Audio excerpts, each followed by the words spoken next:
계시의 말씀 봉독할 때 하나님의 음성으로 들려질 수 있기를 바랍니다. 여호와를 경외하며 그의 길을 걷는 자마다 복이 있도다.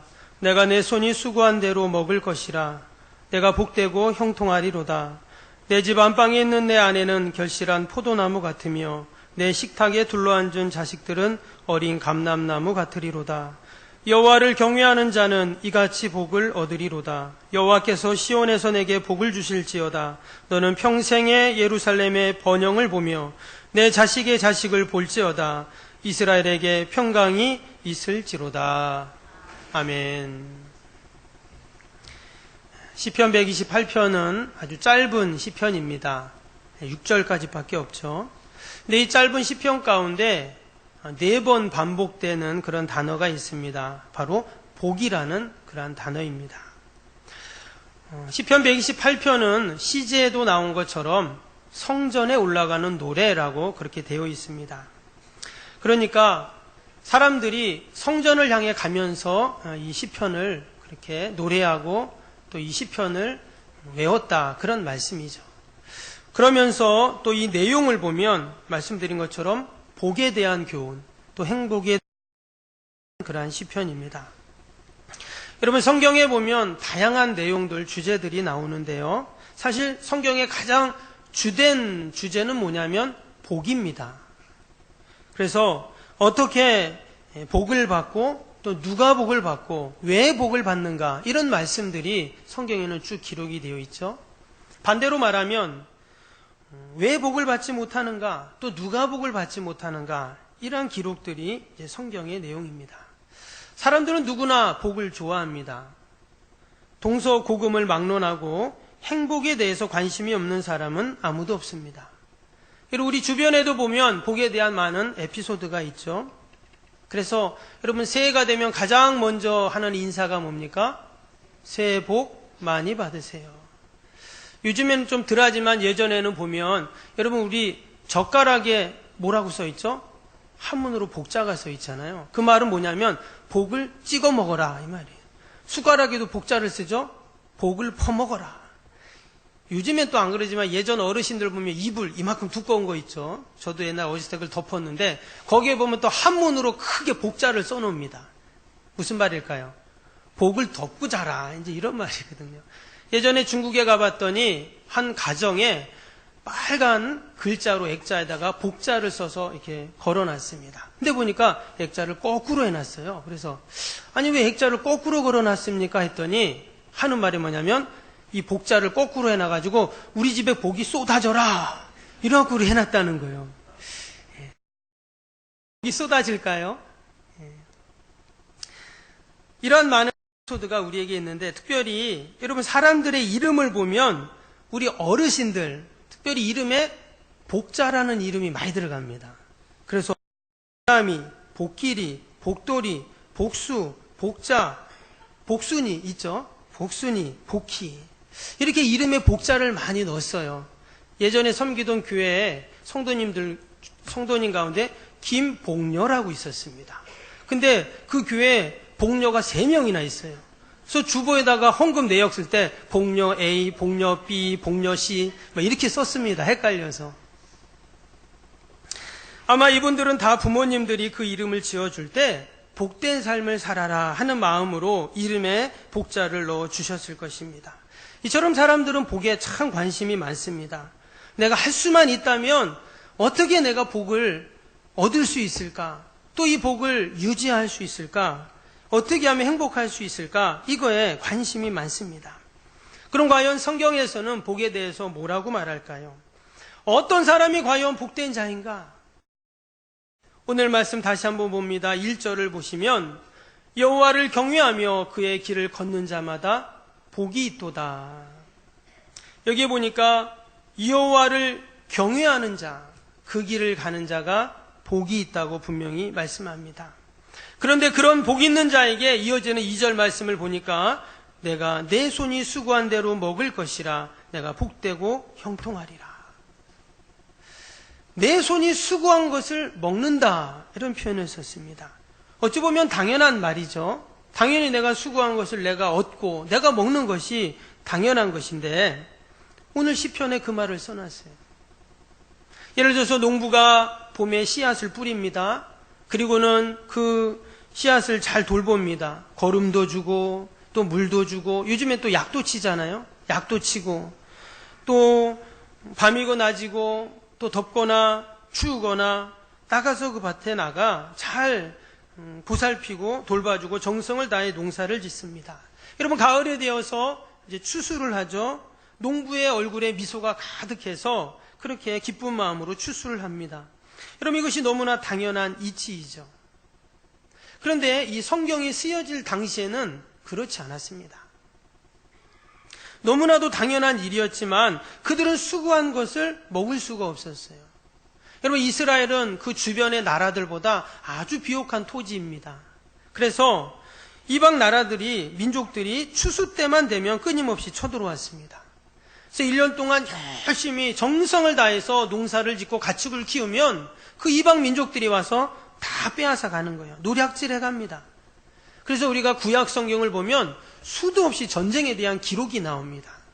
그 이유는 뭐냐면 그 고대 가서 빼앗아서 그렇게 자신들이 살아가는 거예요. 그래서 전쟁에 대한 기사가 많이 나오게 됩니다. 때문에 내가 수고한 것을 지키기 위한 몸부림이 구약 성경에는 끊임없이 기록이 되어 있죠. 여러분, 이것은 지금도 마찬가지입니다. 옛날에는 칼과 창과 아니면 총으로 자신들이 수고한 것, 삶의 자리와 현장과 일터를 지켰다면, 여러분, 지금은 어떻습니까? 지금은 칼만 안 들었지, 총만 안 들었지, 끊임없이 무한경쟁 시대 사회 속에 우리는 전쟁을 치르고 있죠. 내가 수고한 것을 내가 지키기 위해서, 그것을 얻기 위해서 우리는 끊임없이 그렇게 살아가고 있습니다. 아이들은 아이들대로, 또 직장인은 직장인대로, 또 사업을 하시는 분은 사업을 하는 분대로, 또 가정주부는 가정주부대로 얼마나 나름대로 전쟁을 치르고 있는지 모릅니다. 그런데 문제는 뭐냐면 내가 아무리 지키려고 해도 나보다 더 강한 적이 나타나면 어떻게 될까요? 그러면 다 빼앗길 수밖에 없는 것입니다. 나보다 더 힘이 세고 나보다 더 똑똑하고 나보다 더 경험이 많으면 당연히 나는 당할 수밖에 없는 것이죠. 그런데 오늘 말씀해 보니까 내가 수고한 것을 빼앗기지 않고 지킬 수 있는 방법이 있다는 거예요. 그 방법이 뭡니까? 오직 여호와를 경외하고 그 길을 걷는 자라는 거예요. 마치 어미닭이 새끼를 그 날개 아래 품은 같이 우리가 늘 하나님을 경외하며 믿음으로 나갈 때 하나님께서는 우리를 그렇게 돌봐주시고 지켜주시는 줄로 믿습니다. 이어지는 3절 말씀도 봅니다. 내 집 안방에 있는 내 아내는 결실한 포도나무 같으며 내 식탁에 둘러앉은 자식들은 어린 감람나무이로다. 이것은 가정의 행복에 대한 그러한 말씀입니다. 여러분, 어떤 행복보다 가정의 행복이 참으로 중요합니다. 아내는 결실한 포도나무 같고 자식은 어린 감람나무 같다 이랬습니다. 여러분, 포도나무와 감람나무는 이스라엘의 대표적인 그러한 나무입니다. 그런데 이 포도나무는요, 풍성함을 의미하고요, 감람나무는 거룩함을 상징합니다. 그래서 풍성과 거룩이 가정 안에 있다. 이 가정은 어떤 가정일까요? 당연히 행복한 가정인 것입니다. 오직 여호와를 경외할 때 하나님이 이러한 풍성함과 거룩함을 우리의 가정에 허락하셔서 우리 가정이 복된 가정, 행복한 가정이 될 줄로 믿습니다. 이어지는 5절 6절 말씀도 가정의 행복을 말합니다. 여호와께서 시온에서 내게 복을 주실지어다. 너는 평생의 예루살렘의 번영을 보며 내 자식의 자식을 볼지어다. 이스라엘에게 평강이 있을지로다. 고대 사회에는 말씀드린 것처럼 많은 전쟁이 있었습니다. 전쟁과 더불어 기근과 많은 질병들이 있었어요. 때문에 우리가 자식의 자식을 본다는 것은 쉬운 일이 아니에요. 또한 끊임없는 번영을 보고 평강을 누린다. 쉽지 않았습니다. 근데 하나님께서 어떤 자에게 자식의 자식을 보고 번영을 보고 평강을 주신다고 하시는가? 오직 여호와를 경외하는 자에게, 그 길을 걷는 자에게 하나님이 이러한 복을 약속해 주십니다. 오늘 말씀해 보면 한 가지의 특징이 있습니다. 이 복이 어떤 복인가? 내 스스로 만들어내는 또 유지하는 그런 복이 아니라는 거예요. 아, 나는 행복하다 이렇게 해서 행복하고 복된 것이 아니라는 거예요. 오늘 말씀해 보니까 어떻게 되어 있습니까? 이런 복을 받는다, 또 이런 복을 얻는다 이렇게 되어 있어요. 그러니까 내가 있으면 누군가 나에게 그런 행복을 주는 거예요. 이 복은 수동적인 복이죠. 내가 열심히 해가지고 그 복을 내가 쟁취하고 얻어내는 복이 아니라 나는 있는데 그 복을 주는 겁니다. 누가 주죠? 온 우주 만물을 만드시고 역사를 주관하시는 전지전능하신 무소부지하신 그 여호와 하나님께서 여호와를 경외하는 자에게 여러분 주시는 복인 줄로 믿습니다. 때문에 우리 모든 믿는 자들의 행복의 근거는 나의 수고와 노력과 공로가 근거가 아니라 우리가 여호와를 경외할 때 하나님이 주시는 그러한 복인 줄로 믿습니다. 여러분, 하나님이 우리에게 주실 때 우리는 어떻게 해야 되죠? 받으면 됩니다. 제가 늘 말씀드리지만 여러분, 하나님이 우리에게 주시는 것은 받아야 됩니다. 하나님이 주시는 것을 거부하면 나중에는 정말 필요한 것을 못 받을 때가 있어요. 그래서 하나님이 나에게 주시는 거는 내가 생각하기에 이해가 안 되고 조금 불편하고 할지라도 하나님은 나를 나보다 더 잘하시기 때문에 가장 좋은 것, 선한 것을 주시기 때문에 하나님이 주신다면 여러분 꼭 받으실 수 있기를 바랍니다. 하나님께서 우리에게 복을 주시는데요, 성경에는 끊임없이 어떤 자에게 복을 주냐고 말하냐면 여호와를 경외하는 자에게 복을 준다 하십니다. 오늘 1절에도 그랬지만 시편 25편 12절 말씀에 보면 여호와를 경외하는 자 누구냐, 그가 택한 길 그에게 가르치시리로다. 여호와를 경외하는 자에게 하나님이 갈 길을 가르쳐 주신다는 말씀이죠. 시편 33편 18절 19절입니다. 여호와는 그를 경외하는 자 곧 그의 인자하심을 바라는 자를 살피사 그들의 영혼을 사망에서 건지시며 그들의 굶주릴 때 그들을 살리시는도다. 시편 34편 9절입니다. 너희 성도들아 여호와를 경외하라. 그를 경외하는 자에게는 부족함이 없도다. 시편 85편 9절 진실로 그의 구원이 그의 경외하는 자에게 가까우니 영광이 우리 땅에 머무르리이다. 시편 103편 11절 이는 하늘이 땅에서 높음같이 그를 경외하는 자에게 그의 인자하심이 크심이로다. 17절입니다. 여호와의 인자하심은 자기를 경외하는 자에게 영원부터 영원까지 이르며 그의 의의 자손이 자손에게 이르리니. 잠언 14장 26절입니다. 여호와를 경외하는 자에게는 견고한 의뢰가 있나니 그 자녀들에게 피난처가 있으리라. 잠언 19장 23절 여호와를 경외하는 자는 사람으로 생명에 이르게 하는 것이라. 경외하는 자는 족하게 지내고 재앙을 당하지 아니하느니라. 여러분 더 할까요? 아마 오늘 하루 종일에도 아니 2박 3일 여호와를 경외하는 자에게 하나님이 주시는 복을 이야기하면 끝이 없을 겁니다.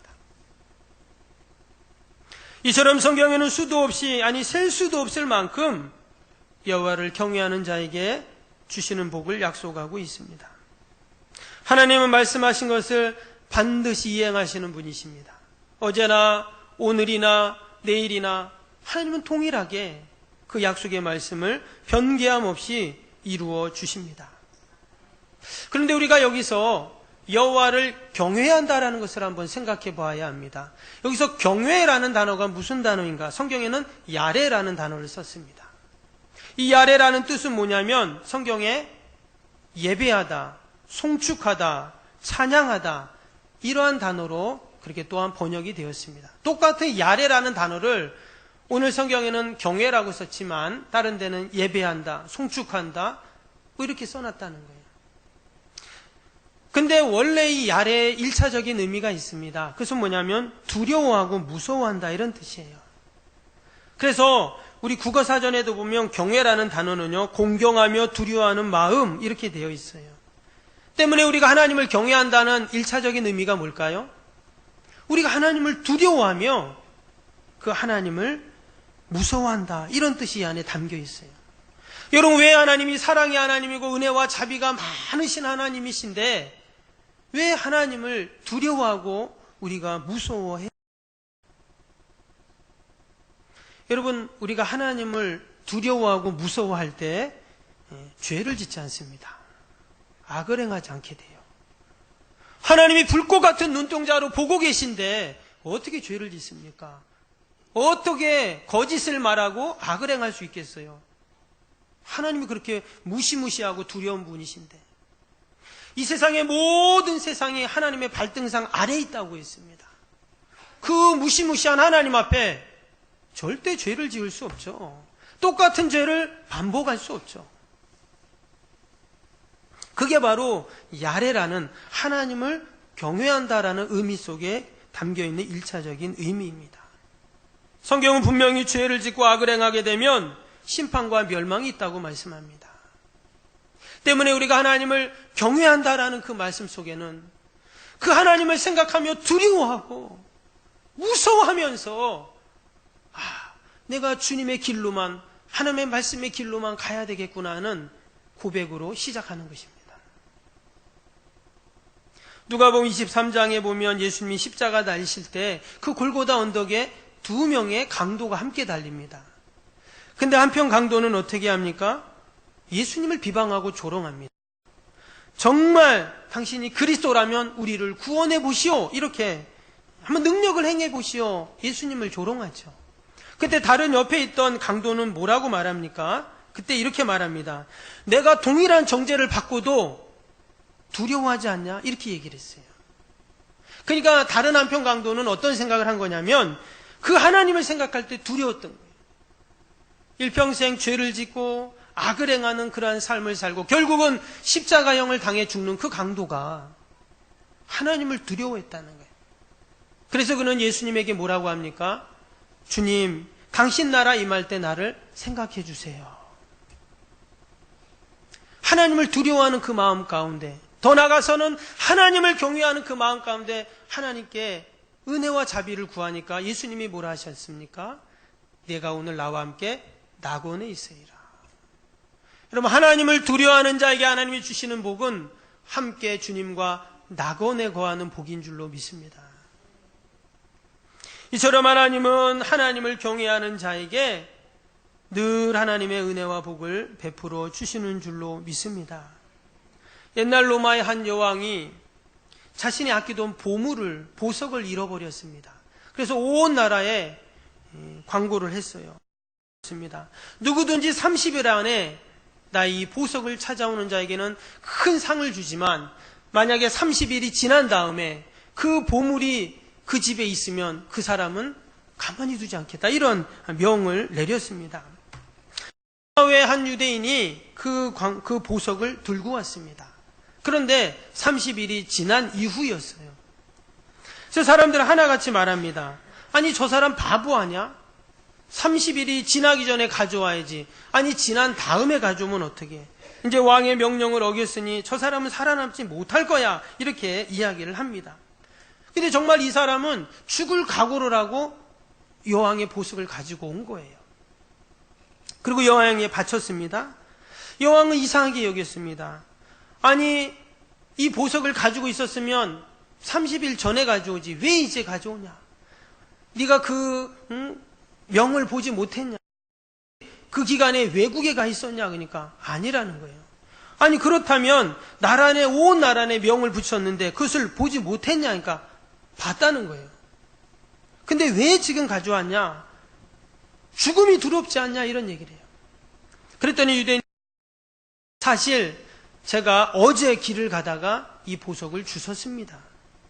그래서 30일이 지났지만 내가 사형에 당할 것을 알고 죽음을 당할 것을 알지만 그럼에도 불구하고 여왕에게 이 보석을 가져온 것입니다.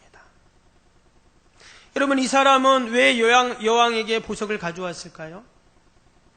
분명히 죽을 것을 알지만 자신이 이 보석이 자신의 것이 아니고 여왕의 것인 것을 그는 알고 있었고 그 보석을 여왕에게 가져온 것입니다. 우리가 하나님을 두려워한다는 것은 바로 이것이죠.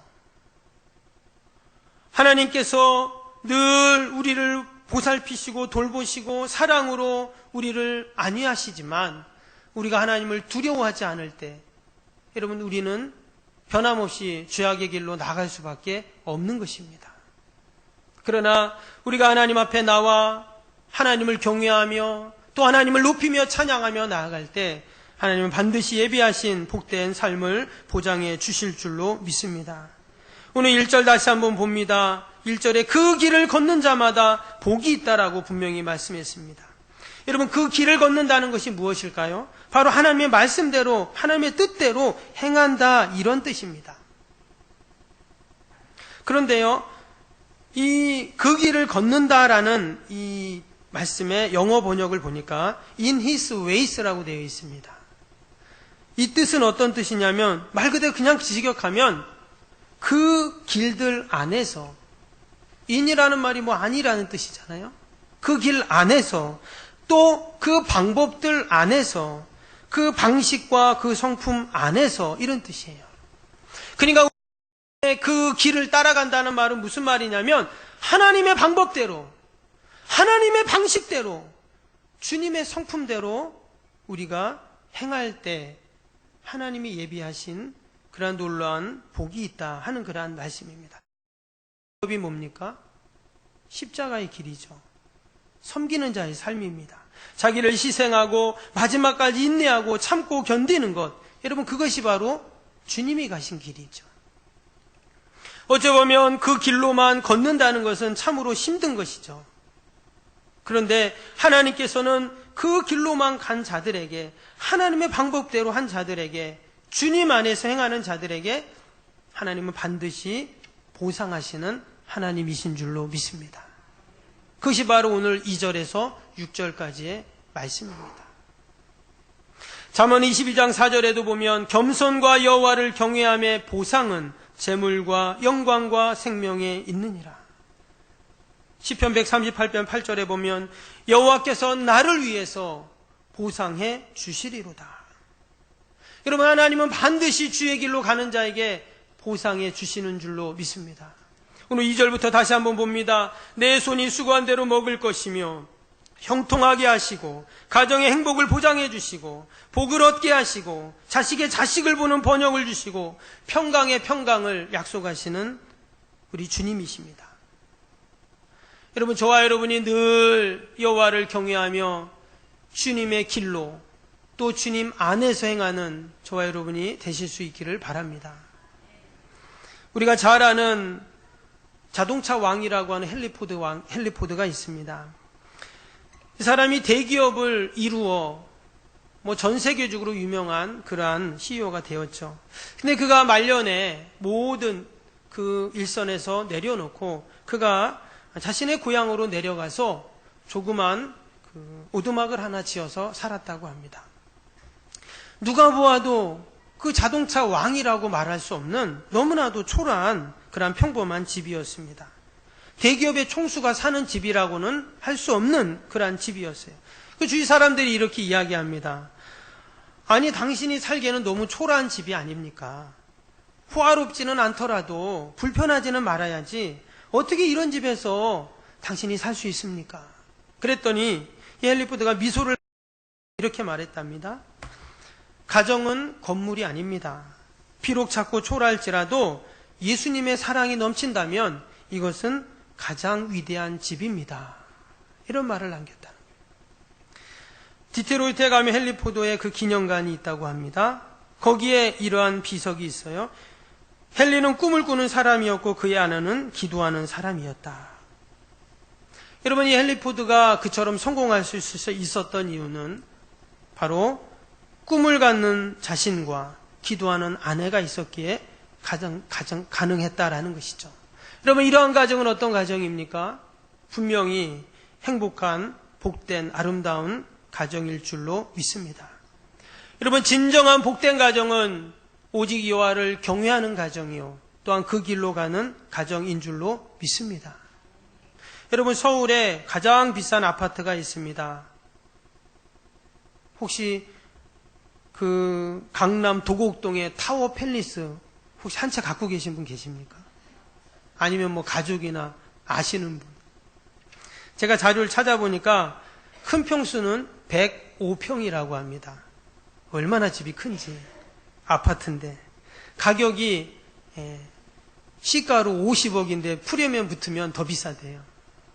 여러분, 그렇게 비싼 집에, 큰 집에, 최고로 좋은 집에 살면 과연 행복할까 하는 거예요. 조금 편할 수는 있겠죠. 그러나 여러분, 진정한 가정의 행복은 오직 여호와만을 경외하는 가정이 진정한 행복한 가정인 줄로 믿습니다.